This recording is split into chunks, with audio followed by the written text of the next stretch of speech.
আসসালামু আলাইকুম, আপনাদের সবাইকে স্বাগত জানাচ্ছি এখনকার আলোচনায়। আপনাদের সঙ্গে আছি আমি সিরাজুল ইসলাম। দর্শক, একজন আমেরিকান সেনাকে দুনিয়া থেকে বিদায় করতে পারলে অথবা জীবিত বা মৃত অবস্থায় ধরে দিতে পারলে 30,000 মার্কিন ডলার পুরস্কার ঘোষণা করা হয়েছে। এদিকে ইরানের সামরিক বাহিনীর জেনারেল স্টাফ মেজর জেনারেল আমির হাতামি তিনি বলেছেন, হরমুজ প্রণালী এলাকা থেকে আমেরিকাকে তাড়িয়ে দেওয়া হয়েছে এবং আর তারা কখনো ফিরতে পারবে না, স্থায়ীভাবে তাদেরকে বহিষ্কার করা হয়েছে। এদিকে মার্কিন প্রেসিডেন্ট ডোনাল্ড ট্রাম্পকে একজন বিভ্রান্ত ও পরাজিত ব্যক্তি হিসেবে উল্লেখ করেছেন জেনারেল আমির হাতামি। এদিকে ইরানের একজন শীর্ষ পর্যায়ের সামরিক কর্মকর্তা, যিনি এই যুদ্ধের বিষয়ে অনুসন্ধান কমিটির প্রধান ব্রিগেডিয়ার জেনারেল সাইয়েদ মোহাম্মদ বাকির জাদে, তিনি বলেছেন কাতারের হাতে ইরানের 3 পাইলট আটক আছে এবং তাদেরকে সরেজমিনে পরিদর্শন করার অনুমতি দেওয়ার আহ্বান জানিয়েছেন তিনি কাতারের প্রতি। কিন্তু কাতার বলছে ইরানের কোনো পাইলট কাতারের হাতে বন্দী নেই। ব্যাপারটা নিয়ে বেশ একটা জটিল অবস্থা তৈরি হচ্ছে মনে হচ্ছে। এদিকে ইরান এবং মধ্যপ্রাচ্যের যে পরিস্থিতি, এই যুদ্ধকে কেন্দ্র করে মার্কিন প্রেসিডেন্ট ডোনাল্ড ট্রাম্পের জনপ্রিয়তায় মারাত্মক রকমের ধস নেমেছে। নতুন এক জরিপে দেখা যাচ্ছে আগামী নভেম্বরে যে মিড টার্ম ইলেকশন আছে, সেই ইলেকশনে 55% ভোটার ট্রাম্পের বিপক্ষে ভোট দিয়েছেন এবং গত মাসে যে অবস্থা ছিল তার চেয়ে 8% আরও ডাউন হয়েছে, পতন হয়েছে জনপ্রিয়তার। অর্থাৎ ডোনাল্ড ট্রাম্প মারাত্মক রকমের চ্যালেঞ্জের মুখে এখন আগামী মিড টার্ম ইলেকশনের জন্য। সুপ্রিয় দর্শক, এই বিষয়গুলো নিয়েই মূলত আজকের ভিডিওতে আমি আলোচনা করার চেষ্টা করব। আশা করি আপনারা সবাই শেষ পর্যন্ত সঙ্গে থাকবেন, আর ভিডিও ভালো লাগলে লাইক কমেন্ট শেয়ার করবেন এবং চ্যানেলটি সাবস্ক্রাইব করে সাথেই থাকবেন। দর্শক, প্রথমে বলি, ইরানের সামরিক বাহিনীর জেনারেল স্টাফ মেজর জেনারেল আমির হাতামি তিনি একসময় ইরানের প্রতিরক্ষা মন্ত্রী ছিলেন। প্রেসিডেন্ট রুহানির আমলে তিনি প্রতিরক্ষা মন্ত্রী ছিলেন। তিনি বলেছেন, তার মানে খুবই গুরুত্বপূর্ণ কর্মকর্তা মেজর জেনারেল। ইরানে এখনও পর্যন্ত সম্ভবত মেজর জেনারেলই সর্বোচ্চ র্যাঙ্ক। তো এই আমির হাতামি বলছেন যে একজন আমেরিকান সেনাকে হত্যা করতে পারলে, এটা আমি আমার কথা বলছি না, তার কথা বলছি, তিনি বলেছেন, আমির হাতামি বলেছেন যে একজন আমেরিকান সেনাকে হত্যা করতে পারলে 30,000 ডলার পুরস্কার দেওয়া হবে। আর যদি একজন আমেরিকান সেনাকে ধরে দেওয়া হয় তো একই পরিমাণ পুরস্কার। তো আর একজন আমেরিকান সেনাকে যদি ধরে আনা হয়, ইরানি সামরিক বাহিনীর কাছে ধরে হস্তান্তর করা হয়, তাহলেও একই পরিমাণে পুরস্কার দেওয়া হবে। এখানে তিনি মজার আর একটা ঘোষণা দিয়েছেন যে এই যে হত্যার কাজটা অথবা ধরে আনার কাজটা, মার্কিন সেনাদেরকে আটক করার কাজটা, এটা যদি কোনো নারী করতে পারে তাহলে পুরস্কার হবে ডাবল। শুধু তাই না, যে অস্ত্র ব্যবহার করা হবে সেই অস্ত্রকে ইরানের সামরিক বাহিনী কিনে নেবে এবং ইরানের বিশেষ কোনো জাদুঘরে বিশেষ মর্যাদায় সেই অস্ত্র রাখা হবে। জেনারেল আমির হাতামির এই যে ঘটনা কিন্তু বিশ্বে তোলপাড় সৃষ্টি করেছে। এই ঘোষণার কারণে সম্ভবত মধ্যপ্রাচ্যে মার্কিন সেনাদের উপস্থিতি আরও বেশি নাজুক হয়ে গেল। মার্কিন সেনারা এখানে উপস্থিত থাকতে, অর্থাৎ এই অঞ্চলে মোতায়েন থাকতে খুব ভয়ের ভেতরে থাকবে। জেনারেল আমির হাতামি আরও বেশ কিছু কথা বলেছেন। তিনি মার্কিন প্রেসিডেন্ট ডোনাল্ড ট্রাম্পকে একজন বিভ্রান্ত ও পরাজিত ব্যক্তি হিসেবে উল্লেখ করেছেন। তিনি বলেছেন ডোনাল্ড ট্রাম্প কখন কি বলেন আর কখন কি করেন তার কোনো ঠিক ঠিকানা নেই, এবং ফ্যাক্ট হচ্ছে মার্কিন সেনারা মধ্যপ্রাচ্যে পরাজিত হয়েছে। আর ডোনাল্ড ট্রাম্পের যে বিভ্রান্তিকর কর্মকাণ্ড, এর জন্য তিনি তাকে একজন বিভ্রান্ত ব্যক্তি হিসেবে উল্লেখ করেছেন। একই সাথে জেনারেল আমির হাতামি তিনি আরও কিছু কথা বলেছেন। মার্কিন প্রেসিডেন্ট ডোনাল্ড ট্রাম্পের একটি বক্তব্যের প্রেক্ষাপটে বলেছেন, ডোনাল্ড ট্রাম্প যে হরমুজ প্রণালীকে নিজেদের বলে ঘোষণা দিতে চাইছেন, সেই ডোনাল্ড ট্রাম্প হরমুজ প্রণালী এলাকায় এসে তার ঠ্যাং ভেঙে দেবে ইরানের সামরিক বাহিনী। তিনি ঠিক ঠ্যাং বলেননি, বলেছেন পা ভেঙে দেবে। কিন্তু আমরা তো এমনি সাধারণ কথা বলি না যে একেবারে ঠ্যাং ভেঙে দেবো, সেই ঠ্যাং ভেঙে দেওয়ার মতোই কথা আসলে। তিনি বলেছেন যে ট্রাম্পের একেবারে পা ভেঙে দেবে কারা? হরমুজ প্রণালীর যারা রক্ষক। হরমুজ প্রণালীর যারা রক্ষক, কারা রক্ষক? তিনি বলেছেন ইরানের সেনারা হরমুজ প্রণালীর রক্ষক এবং ইরানের সেনারাই ডোনাল্ড ট্রাম্পের পা ভেঙে দেবে। এই কথার ধারাবাহিকতায় মেজর জেনারেল আমির হাতামি তিনি বলছেন, যুদ্ধের প্রথম দিকেই মার্কিন বাহিনীকে হরমুজ প্রণালী এই এলাকা থেকে একেবারে বিতাড়ন করা হয়েছে, বিতাড়িত করে দেওয়া হয়েছে। একটা দিনের জন্যও যুদ্ধ শুরুর পরে মার্কিন সেনারা পারস্য উপসাগর এবং হরমুজ প্রণালীতে ঢুকতে পারেনি। শুধু তাই না, তিনি আরও গুরুগম্ভীর অত্যন্ত গুরুত্বপূর্ণ একটা তথ্য দিয়েছেন। তিনি বলেছেন আমেরিকা যে তাদের দ্বিতীয় বৃহত্তম বিমানবাহী রণতরী আব্রাহাম লিঙ্কন মোতায়েন করেছিল ভারত মহাসাগরে, এই জাহাজে অন্তত একবার ইরানের সেনারা হামলা চালিয়েছে, সফলভাবে হামলা করতে, আঘাত হানতে সক্ষম হয়েছে। গত 2-3 দিন আগে একটা খবরে বলা হচ্ছিল, আমি ওই অংশটা তখন আসলে এড়িয়ে গেছি যে ব্যাপারটা কি আমি ক্লিয়ার হতে পারিনি। সেই খবরে বলা হচ্ছিল যে আব্রাহাম লিঙ্কনের যে সমস্ত সংকট, ওয়াশরুমের সংকট, গোসলখানার সংকট, সাবান নেই, দুধ নেই, খাবার দাবার কম, এরকম নানাবিধ সংকটের কথা বলছিল। আরেকটা সংকটের কথা বলা হচ্ছিল যে এই জাহাজের ডেকে সমস্যা আছে। তো জাহাজের ডেকে কি সমস্যা এবং সেটার সাথে সেনাদের কি সম্পর্ক আমি সেটা বুঝতে পারছিলাম না। এখন বুঝলাম যে ওই যে ইরানের ক্ষেপণাস্ত্র আঘাত করেছিল সেই ডেক ভেঙে চলে গেছে।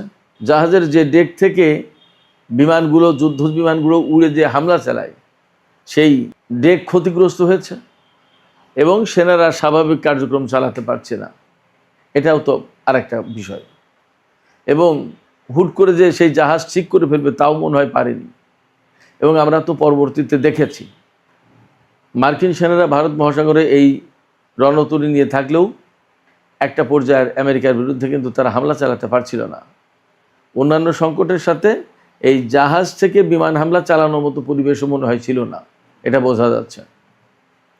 আমির হাতামি সেই কথাই বলেছেন যে অন্তত একবার ইরান সফলভাবে এই আব্রাহাম লিঙ্কন বিমানবাহী রণতরীতে ক্ষেপণাস্ত্র দিয়ে আঘাত হানতে সক্ষম হয়েছে। ব্যাপারটা যদি তাই হয় তাহলে এটা ইরানের জন্য অনেক বড় ব্যাপার। আমেরিকার কোনো জাহাজই ইরানের ক্ষেপণাস্ত্রের আওতায় নিরাপদ নয়, এটা পরিষ্কার হয়। আমি আপনাদেরকে এই ফাঁকে আর একটা তথ্য দিই। এই তথ্যটা গত 2-3 দিন ধরে ঘুরছে, আমি আসলে উল্লেখ করিনি, কিন্তু এই প্রসঙ্গক্রমে আমি উল্লেখ করছি। সেটা হচ্ছে ইরান গত 2-3 দিন ধরে একটা প্রদর্শনী করেছে একেবারে পাহাড়ের অভ্যন্তরে গভীরে বিশেষ একটা জায়গায়। তাতে দেখানো হয়েছে এই যুদ্ধের সময় ইরানের ক্ষেপণাস্ত্র এবং ইরানি সেনাদের হামলায় কিভাবে মার্কিন F-15, তারপরে হারকিউলিস বিমান বা আরও যে সমস্ত বিমান ভূপাতিত হয়েছে। এরপরে 170টা ড্রোন দেখিয়েছে। আমেরিকা এবং ইসরায়েলের ড্রোন ভূপাতিত করেছে ইরান। সেই সমস্ত ড্রোনের ভগ্নাংশ কোনোটা প্রায় অক্ষত, বিভিন্ন ড্রোন, বিভিন্ন বিমান বিভিন্ন পর্যায়ে, কোনোটা ভাঙা চোরা পার্টসপত্র এগুলো দেখিয়েছে। তার মানে হচ্ছে ইরান আসলে আমেরিকার সামনে এই যুদ্ধে মূর্তিমান আতঙ্ক হয়ে দেখা দিয়েছিল। এবং ইরানের পক্ষ থেকে আমেরিকার বিরুদ্ধে যে সমস্ত অভিযান চালানো হচ্ছে এগুলো আশ্চর্যজনক অভিযান। এই সমস্ত অভিযানে আমেরিকা যে এইরকমভাবে নাকানি চুবানি খেয়ে যাবে হয়তো ইরান নিজেও এটা কল্পনা করতে পারেন। এবং পরবর্তীতে ইরান কিন্তু এই অভিযানের মাত্রা বা তাদের প্রতিরোধের মাত্রা কিন্তু বাড়িয়ে দিয়েছে ধীরে ধীরে। তার মানে ইরান বুঝে গেছে আমেরিকার দুর্বলতাগুলো কোথায়। এই দুর্বলতাগুলো খুঁজে খুঁজে ইরান হিট করেছে। ইরানের সামরিক বাহিনী আজকে আমেরিকাকে একেবারে পরিপূর্ণভাবে পরাজিত করার অঙ্গীকার ব্যক্ত করেছে। তারা বলেছেন, ইরানের সামরিক বাহিনী বলেছে যে মধ্যপ্রাচ্য অঞ্চল থেকে মার্কিন সেনাদের একদম চূড়ান্তভাবে চলে যাওয়ার, এটা হচ্ছে রেড লাইন। এই অবস্থা পরিপূর্ণ করা না পর্যন্ত ইরান যুদ্ধ থামাবে না এবং আমেরিকার বিরুদ্ধে অভিযান চলতে থাকবে, এবং মধ্যপ্রাচ্যে আমেরিকার কোনো সেনা থাকতে পারবে না। এইটা হচ্ছে ইরানের পক্ষ থেকে চূড়ান্ত ঘোষণা এবং চূড়ান্ত দাবি, চূড়ান্ত লক্ষ্য। এর মানে হচ্ছে, আমি যা মনে করছি, আমি বেশ কিছুদিন ধরেই বলেছি যে আমেরিকার সেনারা মধ্যপ্রাচ্যে থাকতে পারবে না, এবং ইরান এখন সেই ঘোষণাই কিন্তু দিচ্ছে যে মধ্যপ্রাচ্য অঞ্চলে আমেরিকা থাকতে পারবে না, আমেরিকার সেনারা থাকতে পারবে না। এবং এই যে জেনারেল আমির হাতামি বললেন যে হরমুজ প্রণালী এলাকায় আমেরিকার সেনারা ঢুকতে পারেনি, আর তাদের কখনো ঢুকতে দেওয়া হবে না। হরমুজ স্থায়ীভাবে আমেরিকা ইসরায়েলের জন্য নিষিদ্ধ হয়ে গেছে, এবং জাতীয় সংসদ থেকেও কিন্তু এই ধরনের একটা প্রস্তাব বা বিল পাশ করা হয়েছে। অতএব হরমুজ প্রণালী এলাকা এবং হরমুজ প্রণালীর আশপাশ টোটাল মধ্যপ্রাচ্য এর কোথাও আমেরিকার সেনাদের জন্য আসলে জায়গা রাখতে চাইছে না ইরান। তারা কতদিনে এই ঘোষণা, এই অঙ্গীকার বাস্তবায়ন করতে পারবে, সেটা একটা দেখার বিষয়। সুপ্রিয় দর্শক, আমরা গতকালকে বলেছিলাম একটা ভিডিওতে যে ইরানের অন্তত 3 জন পাইলট কাতারে বন্দী রয়েছে। তারা মার্চের 2 তারিখে কাতারে বিমান হামলা চালাতে গিয়েছিল SU-24 মডেলের বিমান নিয়ে। বিমান হামলা চালিয়ে, বোমা হামলা চালিয়ে ফেরার পথে দুটো বিমানই কাতারি বাহিনী বা মার্কিন বাহিনীর হাতে বিধ্বস্ত হয়, এবং তার ভিতরে একজন সেনা মারা যায় আর 3 জন সেনা আটক রয়েছে কাতারের কারাগারে। এটা ইরানের দাবি। এই দাবির পরে কাতার বলছে যে না, তাদের কাছে কোনো সেনা বা পাইলট আটক নেই, এবং এই দাবিটা ঠিক না। এখন ইরানের পক্ষ থেকে এই যে যুদ্ধে যে সমস্ত ব্যক্তি নিখোঁজ টিখোঁজ হয়েছে, এই সমস্ত ব্যাপারে অনুসন্ধান কমিটি গঠন করা হয়েছে সামরিক বাহিনীর পক্ষ থেকে। সেই অনুসন্ধান কমিটির প্রধান ব্রিগেডিয়ার জেনারেল সৈয়দ মোহাম্মদ বাকেরজাদে তিনি বলেছেন যে কাতারের ভেতরে ইরানের এই 3 পাইলট আটক আছে কিনা প্রয়োজনে আমরা সার্চ করতে যাই, আমাদেরকে সেই দেশে ঢোকার অনুমতি দেওয়া হোক, আমরা খুঁজি। তাতে মনে হচ্ছে ইরান এখানে মূলত কাতারকে দায়ী করছে না, এখানে হয়তো আমেরিকা আটকে রেখেছে কাতারকে, সে কথা বলতে দিচ্ছে না। এই জন্য ইরান বলছে যে আমরা আসি এবং আমরা অনুসন্ধানটা করি। এখন কাতার যদি এই ব্যাপারে কোনো সাড়া না দেয়, অর্থাৎ ইরানকে যদি তাদের পাইলট ফেরত না দেয়, অথবা তাদের পাইলট অনুসন্ধানের জন্য যদি সুযোগ না দেয়, তাহলে ইরানের সাথে কাতারের সম্পর্কের কি পরিস্থিতি দাঁড়াতে পারে, সেটা কিন্তু একটা প্রশ্ন সাপেক্ষ ব্যাপার। এমনি কাতারের সাথে ইরানের সম্পর্ক ভালো ছিল, ভালো আছে বলে মনে করা হয়, কিন্তু কাতার যদি পাইলটদের ব্যাপারে ইরানকে সহযোগিতা না করে, তাহলে হয়তোবা সেই সম্পর্ক মারাত্মক রকমের খাদে পড়বে, খারাপ হয়ে যাবে। সুপ্রিয় দর্শক, আলোচনা শেষ করব। একটা বিষয় তার আগে একটু জানাই, সেটা হচ্ছে মার্কিন প্রেসিডেন্ট ডোনাল্ড ট্রাম্পের পারফরমেন্স, তার জনপ্রিয়তা, এই সমস্ত ব্যাপারে একটা নতুন জরিপ চালানো হয়েছে। সেই জরিপে দেখা যাচ্ছে যে ডোনাল্ড ট্রাম্পকে আগে যে পরিমাণে মানুষ পছন্দ করতো, তার চেয়ে অনেক অনেক কমে গেছে। আজকে নতুন জরিপে স্বতন্ত্র লোকজন 57% তারা ডোনাল্ড ট্রাম্পের পারফরমেন্সে খুশি না, তারা তাকে পছন্দ করে না, এবং তারা মনে করে যে ডোনাল্ড ট্রাম্পের আমলে আমেরিকার অর্থনীতি, আমেরিকার পরিস্থিতি খারাপ হয়েছে। 55% ভোটার একই কথা বলেছে। রিপাবলিকান দলের 4 ভাগের 1 ভাগ মানুষ ডোনাল্ড ট্রাম্পকে পছন্দ করছে না, তার নিজের দল। আর 3 ভাগের 2 ভাগ মানুষ মনে করছে যে দেশের অর্থনীতি, দেশ ভুল পথে পরিচালিত করছে ডোনাল্ড ট্রাম্প। আগামী নভেম্বর মাসে যে মিড টার্ম ইলেকশন রয়েছে, সেই ইলেকশনে ভোটারদের 44% ডেমোক্র্যাটদের পক্ষে ভোট দিয়েছে এই জনমত জরিপ অনুযায়ী, আর 39% রিপাবলিকানদের ভোট দিতে আগ্রহী। তার মানে রিপাবলিকান দলের ভরাডুবি হতে পারে নভেম্বরের মিড টার্ম ইলেকশনে, এটা এই জরিপ থেকে পরিষ্কার হচ্ছে। এই জরিপে সাকুল্যে 55% লোক ডোনাল্ড ট্রাম্পকে ডিসঅ্যাপ্রুভ করেছেন, বলছেন যে তারা পছন্দ করেন না। এর মানে ইরান যুদ্ধ মার্কিন প্রেসিডেন্ট ডোনাল্ড ট্রাম্প এবং তার দল রিপাবলিকান পার্টির জন্য একটা বিপর্যয় ডেকে এনেছে, একথা মোটামুটি বলা যাচ্ছে। এখন সামনে নির্বাচন নভেম্বর মাসে, আরও বেশ কিছু সময় আছে বাকি। দেখা যাক এই সময়ের ভেতরে ডোনাল্ড ট্রাম্প কোনোভাবে তার জনপ্রিয়তা কিছুটা ফেরাতে পারেন কিনা। তা যদি না হয় তাহলে আসন্ন নির্বাচনে তার দল খুব খারাপ করবে, একথা বলাই যায়।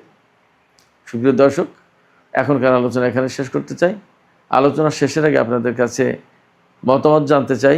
ইরান যে ঘোষণা দিল যে তারা মার্কিন বাহিনীকে পরিপূর্ণভাবে পরাজিত না করা পর্যন্ত এই যুদ্ধ বন্ধ করবে না, এবং মার্কিন সেনাদের হত্যার ব্যাপারে ইরানের পক্ষ থেকে পুরস্কার ঘোষণা করা হয়েছে, এই ঘোষণাগুলো আসলে ইরানের সামরিক বাহিনী বাস্তবায়ন করতে পারবে বলে আপনারা মনে করেন?